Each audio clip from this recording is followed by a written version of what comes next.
I miss you. On your doubt. Senior government officials present here, our distinguished guests, His Royal Majesty of Ghandi Afolabi,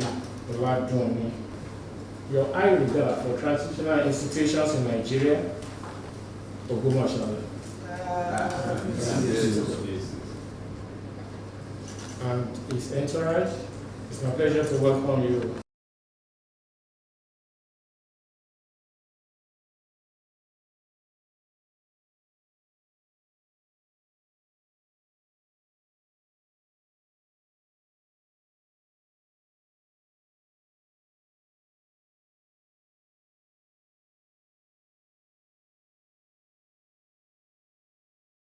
You may also recall that you sent the high-powered delegation of the Ogbomoso of Ejishala, which happened in May this year.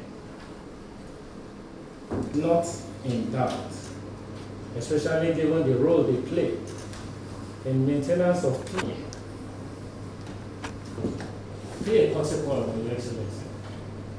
And today, we are happy to have him in which is made up of Obas as well as high chiefs from Ogbomoso, working tirelessly with you to ensure that things go right with you.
We appreciate you finding time for us. And a note of correction is His Imperial Majesty, not His Royal Highness. Mr. President, I do not have a speech to give, but I just want to speak from my heart about the things that you have done since you became became the President of the Federal Republic of Nigeria. You have taken amazing strides that only a bold leader can take since you came into the office. I will just mention maybe 2 or 3 of the many things you have done. I have the opportunity of being close to government, even at the federal level. I've served on the board of BPE for 4 years. So I have an idea of what it is to run a country as complex and as interesting as Nigeria. But you have done it with so much grace and with so much right attitude towards confronting the issues of this great country. The first one, which is the oil subsidy, which you removed. It takes boldness, because I'm old enough to know that subsequent governments have run away from it. And when you made that bold statement at your inauguration, I also was one of the people who was skeptical about it. But today it shows us that leadership requires boldness and taking of the right decisions, which is what you did. And today we can see the result of what decision you took. One of it is we've had several festivals, Muslim festival, we've had the Christmas and everything. I'm old enough to know that those festivals, there must be long queue, there must be panic. We even have to tell people, Odumbo, Ejolo store petrol into Rico Nistepo. But we have found out that this your bold move has made people not to have panic when of fuel shortage, and for fuel and petrol stations to operate as normal. And also we can see that fuel prices are surely coming down. And like you said privately now, that it will still come down more than what it is now. And so that is very commendable, because the petrol issues does not involve only the rich, it involves everybody. You know, the rich, the poor, everybody makes use of the petroleum products. So that is one of the things that you have stamped in the history for your boldness. The second one is the issue of the FX transaction, which was all muddled up at the CBN, and a lot of things were happening, you know, and people were getting different rates brought. It takes boldness to unify what everybody, it was a 60-pound gorilla in the room, which everybody decided to ignore. But you took on the gorilla and you made a major statement for the black market to be united with the parallel market. Like I said, I can go on. The youth service, the young people who are coming out to serve their nation, you increased their allowance. The ASU strike that used to happen, which was a perennial problem, one way or the other, you've been able to tackle it. I can go on, but because of your time, we have the student thing. Now, the funding that has been given to indigent students who they would probably not have been able to afford it. Now they have access to these funds. And your commitment towards the youth development in this country, we can see it. And we believe that in 2 years, it's amazing the things that are difficult, the things that were the big gorilla in the room that everybody has ignored. But because of your person and the boldness that you have confronted all of them. And we have come to say that your actions are not going unnoticed. And I believe that the difficult times for Nigerians, we are surely seeing the light at the end of the tunnel. Yes, we can really say that the challenges of the earlier first year were necessary, because it will blow up on us one day, and that's what you realize, that if I don't face this thing, sooner or later it's a can being kicked down the road, and if you kick it down the road, you will meet it there someday again. So we want to thank you for that. I also have to thank you since I'm Soun of Ogbomoso, I need to thank you for some of our sons who are working with you. We are Akinkoju our Ogbomoso, so we know wherever they are, the warrior spirit is always in them. We have people like the chairman of FIRS, Zak Adedeji, who is from Ogbomoso land. Of course, we have our Agba Akin here, who is one of the chief of our palace. We have the guy in Debo Adedokun in BPP, you understand? And we know we have some that are not at that level, but we want to say thank you for giving people from our land the opportunity to serve this good country. And Mr. President, one thing I can assure you is that with these people, you can see, and when there are vacancies, ask them whether they are from Ogbomoso, because you are sure that they will perform. Yeah, understand. So we have come also to our father and the father of the land. We have some requests that we will want for you, because it's not every day that we can walk into the presidential villa and see the president. So this one that you've given us the opportunity, we will need to ask for some requests. We have some requests. But before we ask for requests, we also have to really thank you, and I believe, like I said there, that you did it for me indirectly. This road between Oyo and Ogbomoso, it's a road that I grew up to know as a death trap.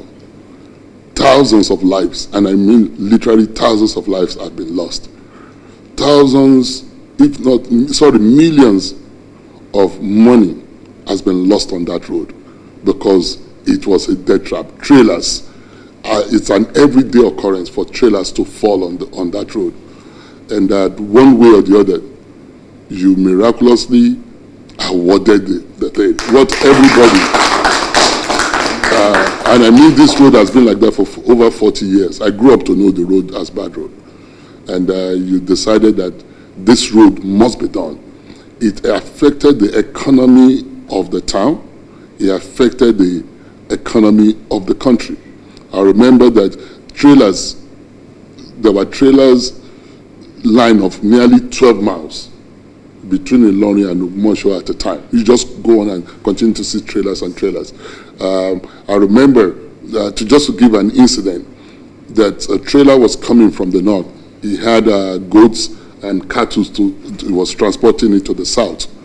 But when he got to Ogbomoso, he started selling them at 10,000 naira, because he said that all the animals were tired at that time, and that before he gets to Lagos, they will have died. So they started selling them. So it tells you what you have done, the economy of linking the south, because we are gateway to the north. And so thank you so much for this road. It's an economic artery that you surely opened up for us. And I know that this country will benefit from it. So I want to thank you. The government also has done the 132 kVA, but the power station has been completed for so many years.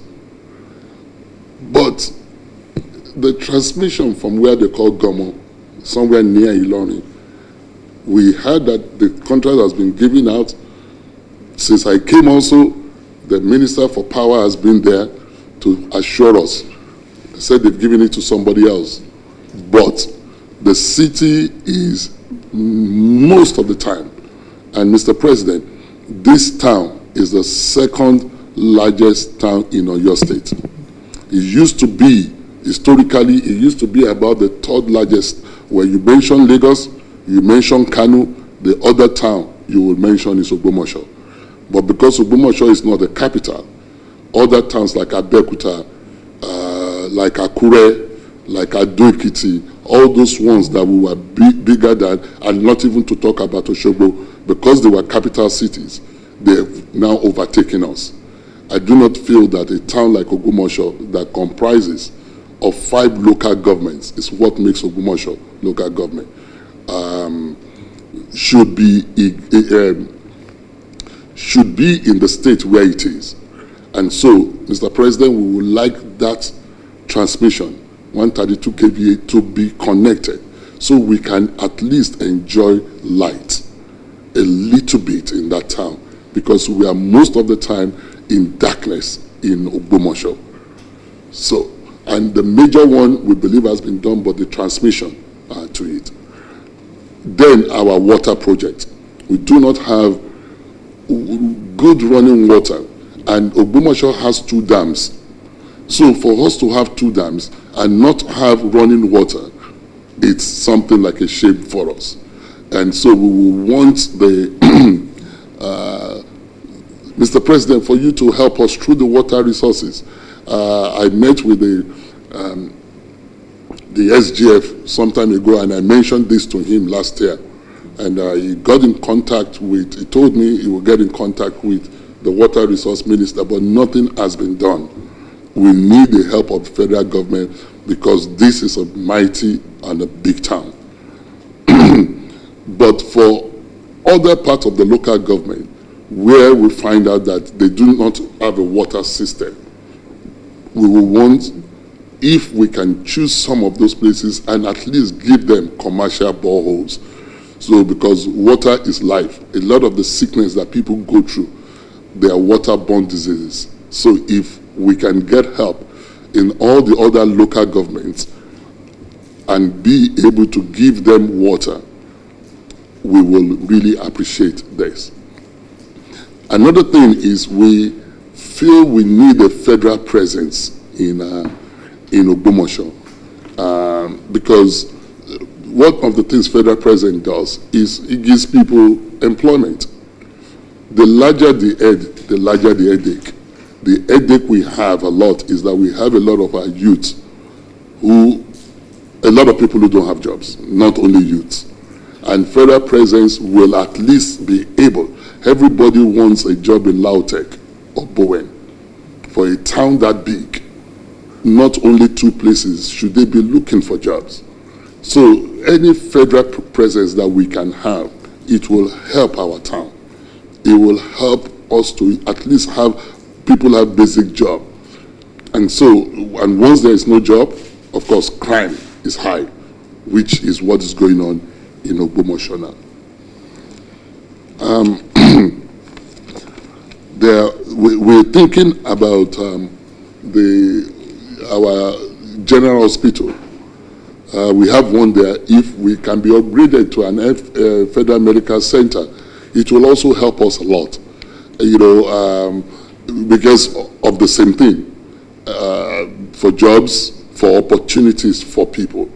We have, there is something that Agba helped us when he was Minister for Sport, helped to bring into the town. It's a medical facility, but they could not staff it. And the whole is a first-class hospital, but it was not staffed. And because of that, they've looted equipments in the place. And so if you can help us through the Ministry of Health, that this wonderful facility can be put into use, it will help a lot of our people.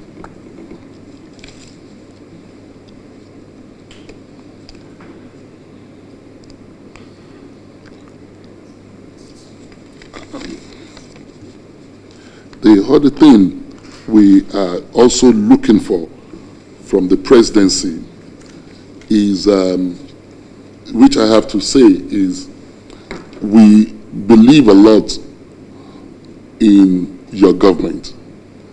We believe in the ability of what you can do, because we've seen this. I live in Lagos, I live in Ibadan and Ogbomoso. We can see the impact of your vision in Lagos. And you know this, that our request is few, because instead of asking for so much, the few that we have asked for, if we can help us with this, it will surely make our people to be very happy. The other one which we have spoken to the Minister for Works is that we need now that you have done this road, it will take commercial activity out of the main major road. And we have a major road in Ogbomoso. Mr. President, this one is really in my heart, that if that road, the artery road in Ogbomoso, if it's just a 2-lane something, if it can be changed into a dual carriageway, it will open up the whole town. That is something that is important also to us. The road, the major road in Ogbomoso, for it to be opened up. Thank you, Mr. President, and thank you for your time. And I want to thank the people who came with me, who are the Obas, they represent the 5 local governments of Ogbomoso individually, and the other people who came with us, the Are Musulumi, and some business people who also came with us. I've just been reminded, it was what I was trying to read out here. I'm going to say something, Mr. President. Ogbomoso mango, it does not taste like that anywhere. It's only we could not have brought it to you. It's what we, in Godamafin Shalejuni, our mango tastes different from anywhere in this country. I don't know whether Mr. President has ever heard about that. Even if you plant it in Lagos, it will not taste the way it tastes in Ogbomoso. Even if you plant it in Oyo, it will not. We don't know something about that soil that makes the mango different. The next thing is our cashew is the best in the world. And I don't know whether Mr. President knows, because we shared this one in Ibadan. I shared it with them in Ministry of Trade in Ibadan. They were all looking at me. I said, I'm telling you the truth. Ogbomoso mango is different from anywhere in the world. Ogbomoso cashew is different. In actual fact, in Vietnam, they are in search of the cashew that comes from Ogbomoso. In Vietnam, they are interested in our cashew. So there's something about our land that gives these two products. It's what is our gold. It's our oil. It's what God gave to us. So those two things, it is the first class. So what are we asking about this? If we can have a research institute in Ogbomoso about this mango, if it can be a lot of money for this country. Because once you taste Ogbomoso mango, you don't want to taste any other thing. The same thing with our cashew. And these are exportable products. They're real cash crop that a research institute, if it is done in Ogbomoso, it will, if this is the federal presence you want to give us, we will be very happy. Because these are things they can get locally in our town. Thank you, Mr. President.